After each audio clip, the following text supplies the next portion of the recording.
Backpack Kid, the guy that invented the flossing dance. Backpack Kid came through.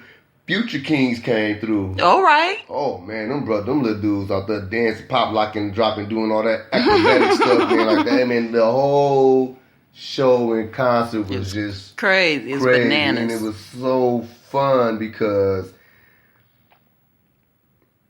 the event was for the kids. Mm-hmm. And it was a kid concert. And to see all those kids out there just being able to just be themselves and just dance and have fun, and then look up to the, and then have artists that they are familiar with, that they look up to, that inspire them. And like, they was so excited out there. I ain't gonna lie, I was kind of excited. I know if y'all seen my live videos, I was saying, hey, my phone go dead. Hey, I'm recording. It is what it is. It is what it is. I found a little secret spot. I found a little garbage can, a little socket. I kept on running back over there in 5 minutes. You gonna find an outlet. Yeah, plugging my phone up, like, all I need is about 10 minutes to get juice. So as long as I got about 10%, I'm good. You good. I'm good to go. So yeah, that was good. Like I said, shout out to Miss Erica Bell, Miss Red, man, Wine Los, man, and everybody that was involved with that. Like, y'all did a good job doing that with the kids. Like, Salute. I think that was like the 5th event they did this past summer with the kids. That was all successful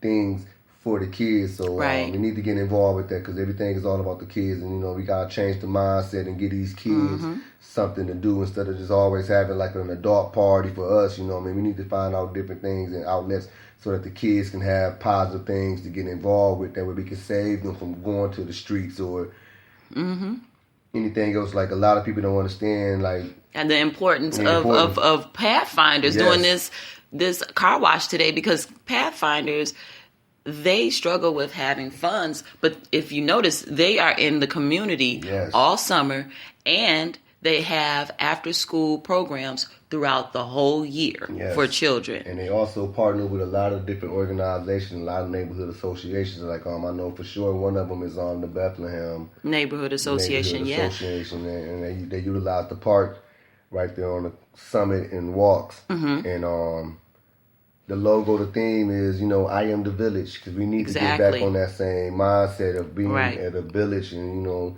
incorporating that, and everybody getting along, uniting for the sake of our kids. Because right now, as far as the crime and the things that's going on, we just have to, witness 2 critical deaths from kids. Exactly. Zamarian was only 16. His life was cut short. Merv is only 18. He was supposed to start college the next day. His life was cut short. So we need to have these events and these outlets for these kids to be able to come in a safe environment, and just be themselves. You know what I mean? Like, last night, man, there was so many kids, and and the ages ranges from babies, infants, toddlers to teenagers, and they all had fun. I was even out there dancing. Little dude told me, like, bro, you doing it wrong. Don't worry about it. I'm enjoying myself, bro. Aw, did the baby tell you that? Yeah, little dude told me, man, you out here trying to dance. You got church shoes on. When you get my age, bro, you will notice how you dress is casual. You know what I mean? But it was really fun. It was very fun. Like I said, shout out to y'all, man. Keep up the good work. I said work. You know what I mean? Is there anything else we need to talk about, Krewella? Oh, as far as the community gathering thing for the gun situation at Corinthians, I did go, and I'm not trying to throw no shame or no shade towards nobody. I really believe that was going to be something different than what it was, but I can say, I guess it's a start. It's a start. Okay. It's a start. You know what I mean? So, what would you like to see? I would like to see more, instead of more questions, more answers and solutions. Okay, we got the questions. You know what I mean? We know what we need to save our community and save our youth. What are we going to do as far as work on the questions that's already been asked, as far as finding the solutions? And I know one of the biggest things that the law enforcement keeps saying is need the help from the community. It's hard to solve these crimes if we have this no snitching policy going on. What you think about that? That's so stupid and dumb, like that no snitching thing. Like, I remember when remember that interview Cameron did? When he did the interview, was like, and the question was like, so if it was a rapist or a murderer stayed next door to you, would you report him? And he was like, no, nah, my business. That was the dumbest interview ever. That was the dumbest interview ever. Like, I understand, the street code and all that stuff. That, man, excuse my language, fuck that. Yeah. Because we are. It's not the fact that these are our kids right. that are becoming these victims now. You know what I mean? Like, should no child 15, 16 years old be scared to go out and be themselves because they got to worry about getting caught with a stray bullet? Or what can you do to a child? Or what can make you so angry at that age where you feel as if you got to go take somebody's life at that age? Me personally, I feel like I'm not trying to go out here and kill nobody unless I have to. And when I say I have to, that means somebody that's breaking in my household and I got to protect my family. You know, protect my wife, my kids. You do something to my kids, something like that. It's a lot of things that are going on in the household. You looking at me crazy and all this fake gang banging stuff, and or I want something that you got. I'm gonna rob you and kill you because you got the latest jeans on, the designer shoes and all that. That's petty. It really is. Like it's sad that we have, we grew up in a situation and we don't value life. Don't value life, and it's crazy because some of these kids, like a lot of kids that I mentor and talk to, you know what I'm saying, they feel as if they're depressed, they're stressed out, and this and that. And it's like I've been told from a few youth when they try to talk to their parents about how they feel about that, they get told, "Oh, you just a baby, you ain't experienced life." But at the same time, these kids are traumatized. A lot of these kids have went through a whole lot of stuff in their young age. Yes. They have. And it's like, especially with the ones that's dropping and dying, like, I can only imagine being that age and I done lost maybe 5 to 6 friends to gun violence, and I'm still trying to process this as a child. It's hard to process it as an adult. Exactly. It's hard. I mean, no, it shouldn't be that our youth are getting used to going to bury their friends. Yeah. That shouldn't be a norm for us. That shouldn't be a norm. And it became a norm. We're talking about no snitching. It's not even called no snitching. From what I hear is make the police do their job. How can they do their job when we not helping them out? And I'm like, what do they mean? I'm not saying nothing. When I can go on Facebook and get all the information, I'm gonna make the police do their job. Well, that is some of the dumbest rhetoric I've ever read.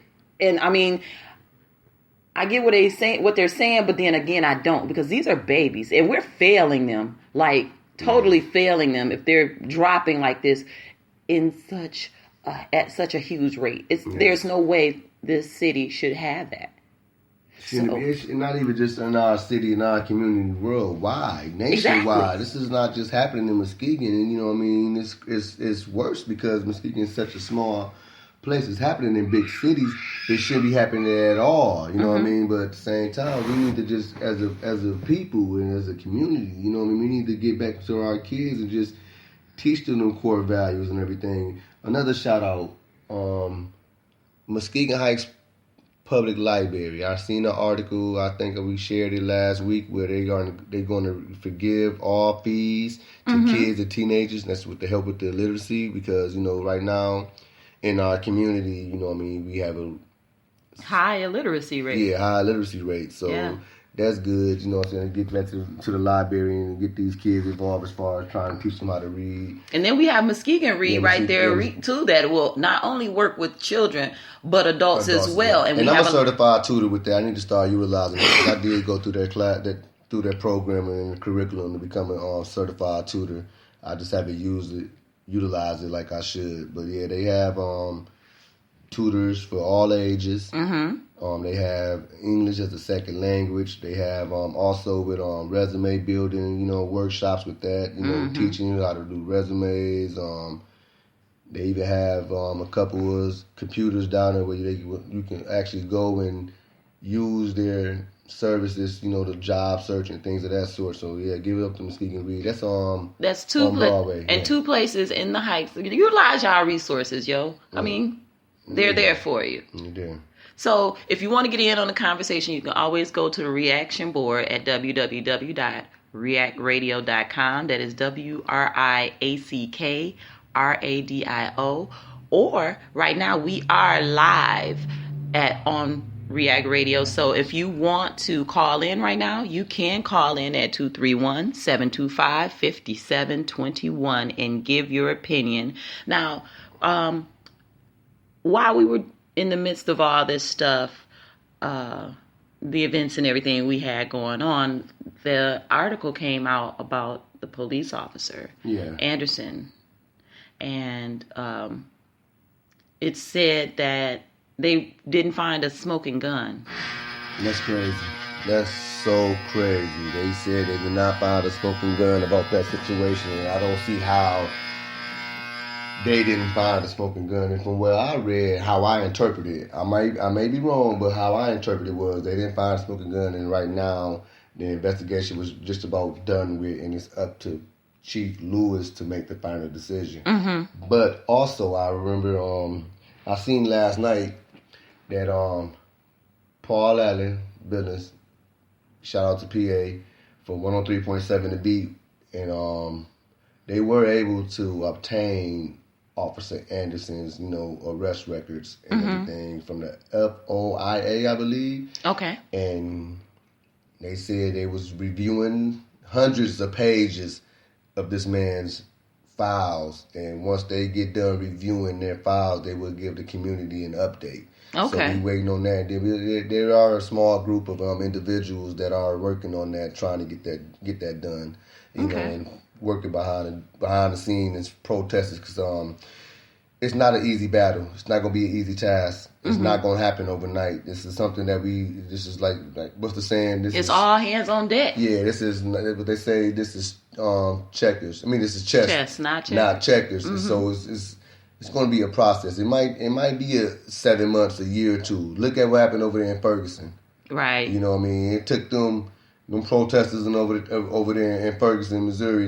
They fought hard for that and everything, and a lot of people, you know what I'm saying, dealt with some different consequences and everything. We don't even have to go that far. But they got the job done. Look at what happened in Ben Harbor. Now they're in the process of their schools about to get taken over. It's like something always is happening to Ben Harbor. They had to burn it up a couple of years back for people to even see that, you know what, we are deprived as a race, as a community from funds and all this stuff, and now everybody wants to come help. We still, years later, haven't even figured out the Flint situation. It's an attack on Black and brown communities, and we need to realize we got to start pulling together, utilizing our resources that we already have so that we can be self-sufficient. It's just that simple to me. And I could say this, as far as the Officer Anderson situation, I know the work I've been doing and researching on that and following up on that, I'm not giving up. I'm not going to give up because I feel like he shouldn't be patrolling our cities. Mm-hmm. I feel like he need to lose his job. And I feel like this is something that the city knew of because of the situation where when I went to the city council meeting a few weeks ago, it was a city official that worked for the city. Mm-hmm. And he stated years ago that this man used to ride around in this truck with a Confederate flag. So the city was already aware of this was going on. It just happened to be when Mr. and Mrs. Mathis went out to view his house and they found the memorable stuff there. Memorabilia. Yeah, I have a hard time pronouncing that word. Anyways, but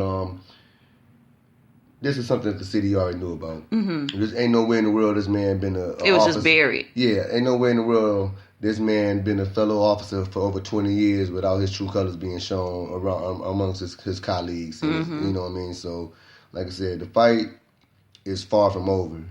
The battle is far from over.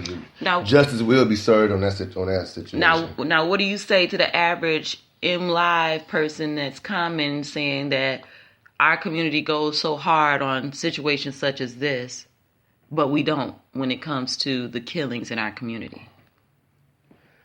Honestly, I agree. I hate to say it, but truth be told, I agree. Yeah, we going hard for them at the same time. We also going hard for the situation with the kids and the killings and everything too. It's just at the same time, the problem when it comes to the killings is the community don't want to work with each other to solve this because we got the no snitching policy going on. Mm-hmm. So everybody know what's going on. Mm-hmm. You know what I'm saying? Social media is such a crime itself. People get on and they tell on themselves, all right, you can't be snitching, you right. You get on and you telling yourselves. These lives and stuff is ridiculous, y'all. The little snitch comments you post, you tell on yourselves and then be mad when you get caught up in a jam.